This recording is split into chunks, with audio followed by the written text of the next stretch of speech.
Baru saja Anda dengar suara dan dentingan gitar Saul Timisela bersama Rowani Wangko, dua imigran Indonesia yang berada di New Jersey, pantai timur Amerika Serikat.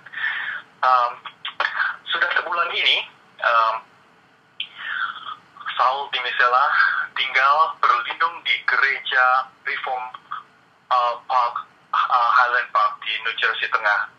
Dan sudah 4 hari ini, Rowani Wangko mengikuti jejak Saul Timisela untuk tinggal di gereja yang sama juga. Mereka tinggal di salah satu ruang gereja di gereja Highland Park. Kita akan mendengarkan kisah mereka melalui wawancara bersama saya, Peter Puan. Selamat malam, Bung Saul Timisela. Selamat malam. Apa kabar? Kabarnya baik, hangat di sini walaupun di luar dingin. Oke. Coba Anda ceritakan bagaimana sehingga Anda akhirnya memilih atau memutuskan untuk berlindung di gereja Reform Park, Highland Park. Jadi gimana ceritanya? Ya, kita sudah mengenal gereja ini sejak kira-kira 4 atau 5 tahun yang lalu. Orang-orang Indonesia dari kelompok teman-teman saya memakai gedung ini untuk berbakti. Dan kebetulan pendeta dari gereja ini membuat program untuk menolong orang-orang Indonesia, khususnya untuk yang bermasalah dengan imigrasi. Dari tahun 2009. Oke. Jadi namanya Order Supervision ya, kerjasama dengan ICE. Dan saya pada bulan Februari kemarin, tanggal 29, saya diberi surat untuk pulang. Pada tanggal 29 itu saya sudah diberi surat untuk pulang tanggal 1 Maret, jadi esok harinya. Dan saya kontak sama pastor Seth di sini, namanya pastor yang di sini, di gereja ini. Di Highland Park ini, pastor Seth saya kontak, terus dia bilang, oh kamu immediately datang aja ke sini. Terus tapi saya belum datang, saya pulang dulu ke rumah, ke apartemen untuk pak apa yang saya bisa pak. Istri saya, terus kira-kira jam 9 malam baru saya sempat ke sini. Terus pastor kasih pilihan ke saya, kamu mau kita proses pagi-pagi ke sana atau kamu mau tinggal sini aja. Terus saya bilang, enggak, saya mau tinggal sini aja, saya enggak mau pulang. Itu terus oke, kamu kembali lagi, sekarang kamu pulang aja dulu di rumah, kamu kembali tanggal 1 pagi, jam 5 pagi. Oke, besok 5. Jadi setengah 5-nya besoknya, setengah 5 pagi saya sudah di sini lagi. Terus dia sambut, terus kita berbicara. Oke, sudah siap semua, saya dikasih ruangan. Terus saya dengan dia naik ke kantornya, ya, terus mengadakan itu, bahan-bahan akan dibicarakan apa yang akan dihadapi besok pagi karena beberapa jam setelah itu, karena pasti saya akan dicari ya, begitu ceritanya. Maksudnya Anda melakukan jumpa pers begitu atau lapor justru malah lapor ke ICE? Nggak ada rencana melapor ke ICE, cuman oke. Ya, cuman dia bilang memang dia sudah sebarkan sekitar jam 6.30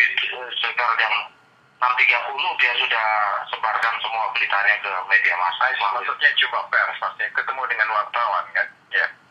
Belum. Oh, belum.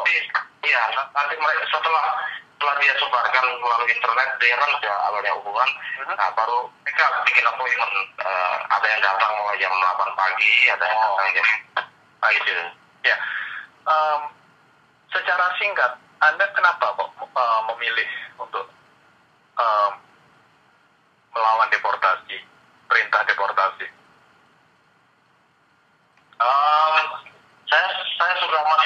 tinggal di sini. Karena saya mau hidup di sini terus gitu. Nggak ada apa-apa lagi di Indo. Jadi saya lebih suka di sini. Anak saya ada di sini juga. Gitu. Saya dapat istri di sini. Satu pertanyaan yang banyak di pikiran orang Indonesia, apakah Anda takut untuk pulang? Oh ya, that's right. That's satu pertanyaan yang betul sekali. Kenapa Anda takut untuk pulang? Ya saya sudah nggak tahu situasi, bahasa masih bagus ya, tapi situasi dan perilaku itu sudah berlainan sekali ya, karena sudah sekian tahun ya. Jadi saya akan shock sekali gitu. Jadi dan tidak siap secara nggak siap gitu. Ya. Karena memang hati saya nggak mau gitu. Ya, jadi apapun yang bisa saya buat untuk tinggal, saya buat. Ya. Anda pernah mengalami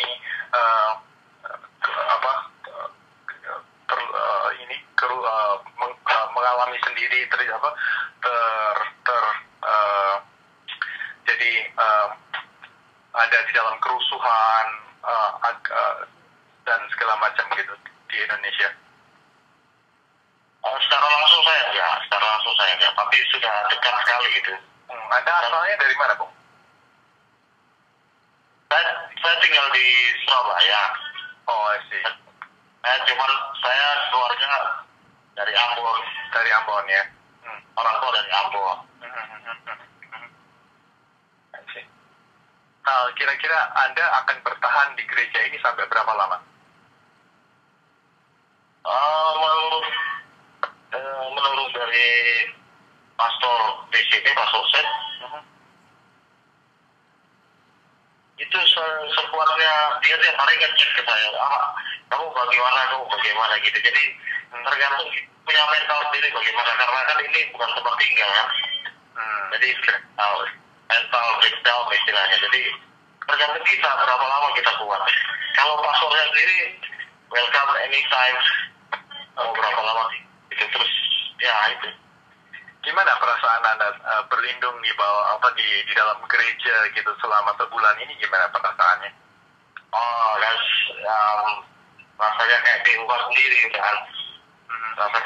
Kayak di rumah sendiri gitu. Anggota-anggota di sini itu teman-teman dari teman dekat gitu, mereka baik sekali, kayak udah kenal lebih 10 tahun gitu. Padahal kan baru datang, baru hari pertama aja langsung di servis gitu, dilayani bagus gitu.